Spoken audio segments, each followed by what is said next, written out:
Hello friends, welcome to Nirmala's kitchen. இன்றைக்கி நம்ம evening ஸ்நாக்ஸாக தான் நம்ம பார்க்க போகிறோம் ஃப்ரெண்ட்ஸ். இது நம்ம மைதா பிஸ்கெட்டுன்னு சொல்லலாம், இல்லை டைமண்ட் பிஸ்கெட்டுன்னு சொல்லலாம். இது டைமண்ட் காரா பிஸ்கெட்டு, இல்லைனா மைதா காரா பிஸ்கெட்டுன்னு சொல்லலாம். இது ரொம்ப சிம்பிளாக ஈஸியாக எப்படி செய்யுதுன்னு பார்க்கலாம் வாங்க. அதுக்கு முன்னாடி நம்ம சேனல் சப்ஸ்கிரைப் பண்ணிவிட்டு பெல் சிம்பிள் தட்டிடுங்க. வீடியோவை ஸ்கிப் பண்ணாமல் கடைசி வரைக்கும் பாருங்கள் ஃப்ரெண்ட்ஸ். அதுக்கப்புறம் என்னோடய சேனலுக்கு நீங்கள் புதுசாக இருந்தால் சப்ஸ்கிரைப் பண்ணிக்கோங்க. அப்படி லைக்ஸ் கொடுத்துட்டு வீடியோவை பாருங்கள் ஃப்ரெண்ட்ஸ். வாங்க இப்போ வீடியோக்குள்ளே போகலாம்.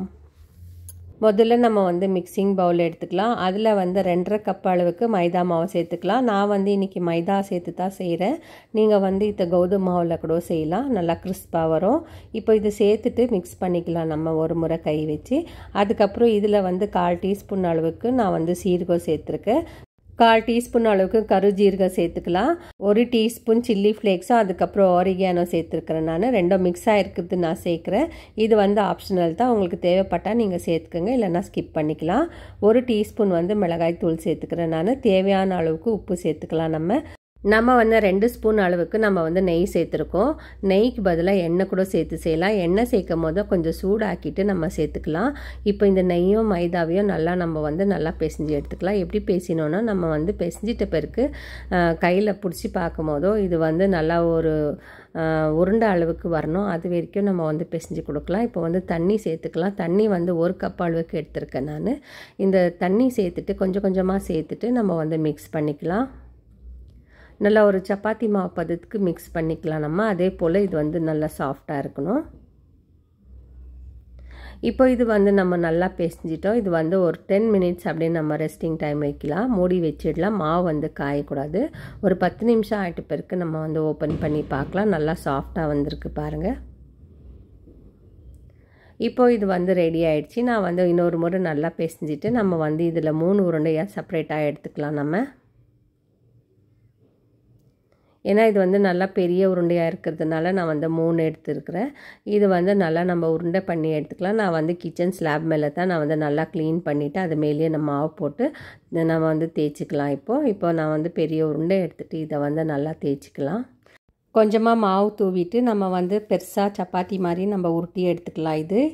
இப்போ நம்ம உருட்டுறது ரொம்ப தடியமாகவோ இல்லாமல் ரொம்ப மெல்லிசாவோ இல்லாமல் ஒரு மீடியம் சைஸில் நம்ம உருட்டி எடுத்துக்கலாம். இது நல்லா பெரிய சப்பாத்தி மாதிரி வரும். இப்போ இந்த மாதிரி நம்ம செஞ்சுட்டு பாருங்கள். இந்த அளவுக்கு இருக்கணும் திக்னஸ்ஸு.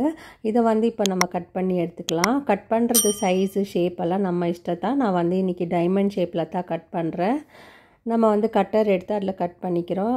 கட்டர் இல்லாதவங்க நீங்கள் கத்தி கூட வச்சு கட் பண்ணிக்கலாம். இப்போ நான் மீடியம் சைஸ் டைமண்ட் ஷேப்பில் கட் பண்ணுறேன். கட் பண்ணிவிட்டு இதை எடுத்து தட்டில் போட்டு டைரெக்டாக நம்ம எண்ணெயில் போட்டுக்கலாம். பாருங்கள், இந்த அளவுக்கு இருக்குது. இன்னும் கூட கொஞ்சம் மெலிசாக கூட நம்ம உருட்டிக்கலாம். இப்போ இதை ஒரு தட்டில் எடுத்து வச்சுக்கலாம். ஏற்கனவே நான் எண்ணெய் காய வச்சுருக்கேன். அதில் இதை போட்டுட்டு நல்லா நம்ம வறுத்து எடுத்துக்கலாம். நல்லா கோல்டன் ப்ரௌன் வர வரைக்கும் நம்ம ஃப்ரை பண்ணி எடுத்துக்கலாம்.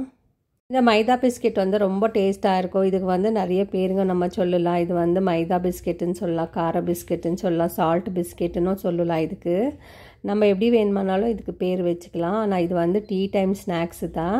அதுக்கப்புறம் நம்ம குழந்தைங்களுக்கு ஸ்கூலுக்கு கொடுத்து அனுப்புறதுக்கு ரொம்ப நல்லாயிருக்கும்.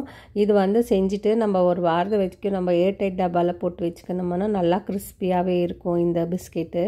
ஸோ நீங்களும் ட்ரை பண்ணி பாருங்கள். இது நல்லா ஃப்ரை ஆகி நல்லா கலர் மாறி வர வரைக்கும் நம்ம எண்ணெயில் ஃப்ரை பண்ணிக்கலாம். பாருங்கள், இது நல்லா கோல்டன் ப்ரௌன் வந்திருக்கு. அது வரைக்கும் நம்ம வறுத்து எடுத்துக்கலாம்.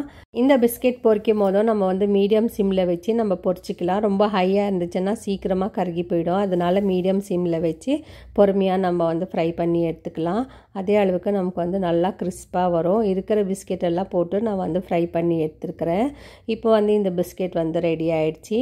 மைதா பிஸ்கெட், சால்ட் பிஸ்கெட் ரெடி ஆகிடுச்சு. பாருங்கள், எவ்வளோ க்ரன்ச்சியாக எவ்வளோ கிறிஸ்பாக இருக்குது. இது நம்ம கையில் ஒடிக்கும் போதே நல்லா கிறிஸ்பாக வந்திருக்கு இந்த பிஸ்கெட்டு. ஸோ நீங்களும் இதை ட்ரை பண்ணி பாருங்கள். டீ டைம் ஸ்நாக்ஸ்க்கு பிஸ்கெட்டு. இந்த மைதா பிஸ்கெட் நம்ம ஃபெஸ்டிவல் டைமில் கூட செஞ்சுக்கலாம். தீபாவளிக்கு செய்யலாம். அதுக்கப்புறம் வேறு ஃபெஸ்டிவல்ஸ் கூட நம்ம செஞ்சு இதை டபுளாக போட்டு வச்சுக்கலாம். ரொம்ப நல்லாயிருக்கும்.